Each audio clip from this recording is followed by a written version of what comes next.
IGNOU CLTA programme के तहत हमने 2 पार्ट कवर कर लिए हैं। पार्ट 1 और पार्ट 2 हमने इकाई 8 तक कवर कर लिया है। इकाई 9 आज देखेंगे 10, 11, 12 और इकाई 9 में हम देखेंगे संवैधानिक प्रावधान तथा प्रतिनिधित्व का विचार। उसका टाइटल है इकाई 10 अधिकार और प्रतिनिधित्व, इकाई 11 सांप्रदायिक प्रतिनिधित्व और पुनः संधि, इकाई 12 में सामाजिक रूपांतरण के साधन के रूप में संविधान।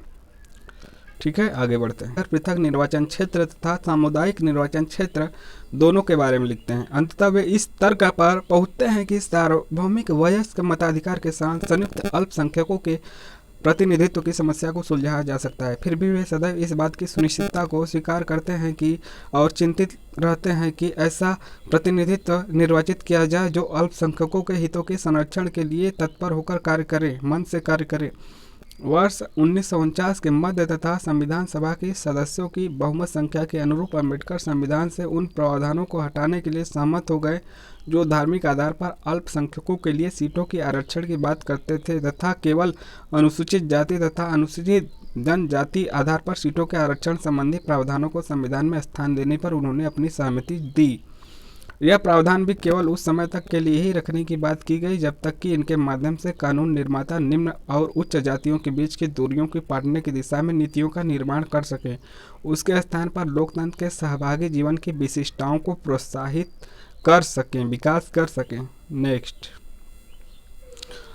इस इकाई जो 10 है इसमें हम देखेंगे कि इसके सारांश के तहत क्या बातें निकल के आती हैं। अम्बेडकर व्यक्तिगत अधिकारों की कल्पना करते हुए समुदाय या जिसे समूह कहा जाता है के अधिकारों की कल्पना करते थे। वे व्यक्तिगत अधिकारों के कार्यान्वयन में सामुदायिक प्रतिनिधित्व को एक साधन के रूप में देखते थे। वे सत्ता की साझेदारी, सत्ता के अधिकारों में अवसर की समानता की हिमायती थे और असमानता और पक्षपात के संस्थाकरण की पुनरुत्पत्ति को रोका जा सके, ऐसा भी उन्होंने प्रयास किया। कहने का मतलब यही है कि असमानता और पक्षपात को दूर करना चाहते थे। सार्वभौमिक वयस्क मताधिकार के कार्यान्वयन के लिए उनका संघर्ष, जो कि एक वंश, धर्म, जाति, वर्ग, लिंग, सजातीयता और राष्ट्रीयता की परवाह किए बिना एक व्यक्ति एक मत, एक महत्व को प्रदान करने के द्वारा व्यक्तियों की नैतिक समानता की सही पुष्टि करता है, प्रशंसनीय कहा जा सकता है। साथियों, राजनीतिक क्षेत्र में नैतिक समानता के अधिकार को औपचारिक अधिकारों के रूप में भी जाना जाता है, जो कि अक्सर समाज में मंथन उत्पन्न करते हुए यदि मानव जीवन के सामाजिक और आर्थिक क्षेत्रों में असमानता जीवित रहती है। ये मंथन प्राकृतिक अधिकार जैसे स्वतंत्रता और संपत्ति के लिए सीधा खतरा उत्पन्न करते हैं और अधिकारों के विचार के लिए अप्रत्यक्ष खतरा उत्पन्न करते हैं, क्योंकि राजनीतिक लोकतंत्र जो औपचारिक अधिकारों की गारंटी देता है हमेशा दूर हटा देने के लिए असहाय रहता है। अम्बेडकर इस तथ्य से अवगत थे, इसलिए उन्होंने समानता, स्वतंत्रता और बंधुत्व के सिद्धांतों पर समाज को नया स्वरूप देने के माध्यम से सामाजिक लोकतंत्र की स्थापना के द्वारा मानव जीवन के सामाजिक और आर्थिक क्षेत्रों में अधिकारों की सीमाओं के विस्तार के लिए तर्क दिए। समाज के नवनिर्माण के लिए वे आगे मजबूत राष्ट्र राज्य की कल्पना करते थे। दूरदर्शी थे, जो समाज के अत्याचार से व्यक्ति की भी रक्षा करता है। दूरदर्शिता को देखते हुए ही संविधान का निर्माण इतना बेहतरीन तरीके से किया गया है कि आने वाले समय में क्या क्या हो सकता है। राज्य और राज्य संस्थाओं पर उनकी विश्वसनीयता के लिए अम्बेडकर को सकारात्मक स्वतंत्रता के प्रचारक के रूप में पेश किया जाता है, जो और कुछ नहीं केवल स्वतंत्रता का अधिकार है। नेक्स्ट तहत हम देखेंगे क्या क्या हुआ। अलग अलग निर्वाचन पर 2 बड़े व्यक्तियों के बीच संघर्ष के बारे में जानकारी इस इकाई में मिली है। कम्युनल अवार्ड में दोहरी वोटिंग के लाभ के साथ दमित वर्गों को पृथक निर्वाचन की सुविधा दी गई। पूना पैक्ट, पूना संधि ने उन्हें इससे दूर किया, लेकिन उन्हें कम्युनल अवार्ड के तहत आवंटन की तुलना में अधिक सीटें मिली। हालांकि अम्बेडकर इस समझौते से खुश नहीं थे, फिर भी उन्होंने अपनी सहमति दी। गांधी और अम्बेडकर के बीच हुआ पूना संधि, पूना पैक्ट के नाम से जिसे जाना जाता है, दोनों लोगों ने दमित वर्गों के उद्धार में विश्वास किया। हालांकि इसे प्राप्त करने हेतु उनके तरीकों में अंतर था। गांधी आत्मा और व्यवस्था के शुद्धिकरण में विश्वास रखते थे, जबकि अम्बेडकर दमित वर्ग की मुक्ति हेतु राजनीतिक शक्ति के मजबूती में विश्वास रखते थे, कानून पर विश्वास रखते थे, जो कि बेहतर था। दोनों उस समय के महान समाज सुधारक थे। संघर्ष को हल करने का सबसे अच्छा विकल्प संवाद और विमर्श है। देखेंगे कि क्या उसका सारांश है। यह इसकी आखिरी इकाई है। 7 दशक पूर्ण होने के उपरांत भारतीय संविधान तथा उसका कार्यप्रणाली का निष्पक्ष मूल्यांकन एक मिश्रित कहानी प्रस्तुत करता है। राष्ट्र निर्माण में वसूलियत में मिली कुछ चुनौतियों का सामना इससे निश्चित रूप से किया, परंतु उसके साथ साथ कई चीज़ें एक अनारब्ध कार्य कह बन रही। ठीक है, वह हैंड बुक ऑन इंडिया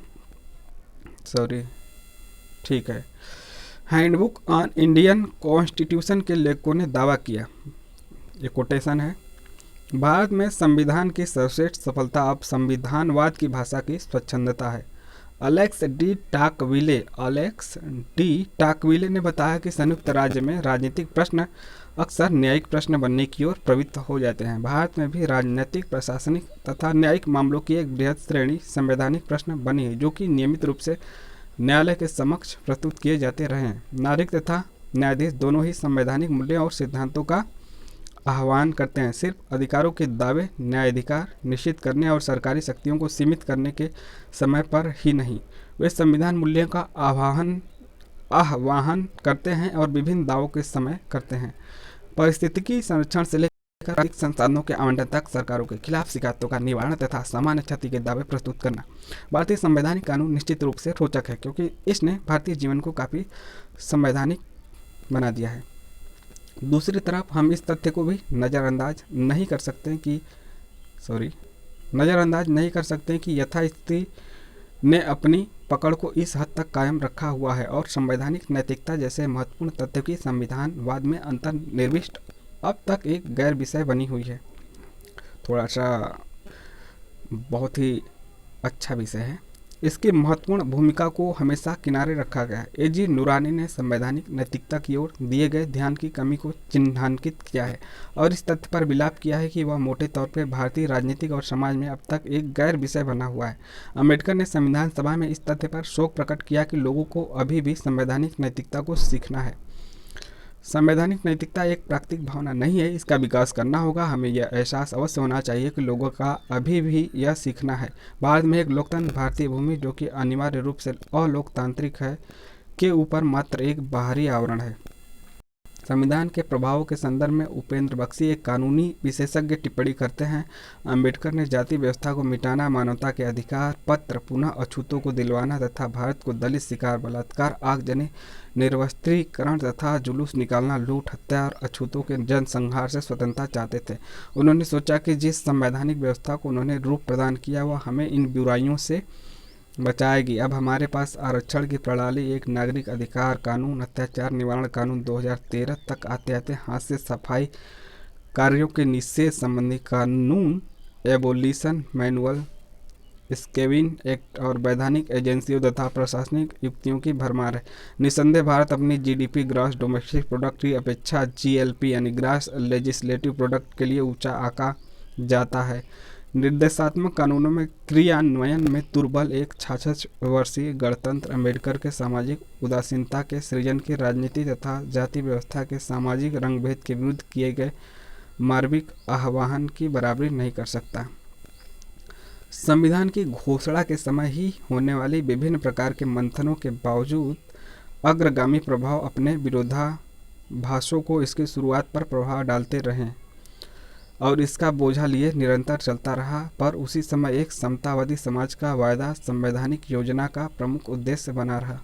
एक संविधान की कार्यप्रणाली का मूल्यांकन आवश्यक रूप से इसके धनात्मक और ऋणात्मक पक्षों के साथ ही साथ एक संविधान को उसके सकारात्मक व नकारात्मक पक्षों तथा उसके स्वीकृतियों एवं अस्वीकृतियों के संदर्भ में मूल्यांकित किया जाना आवश्यक है। तो यह इकाई 9, 10, 11, 12 हमने देखा।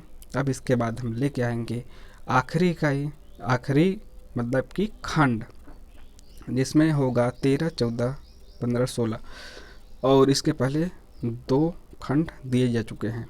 आपने नहीं देखा तो प्लेलिस्ट में जाके देख सकते हैं। आपको अच्छा लगे लाइक, शेयर, सब्सक्राइब। धन्यवाद।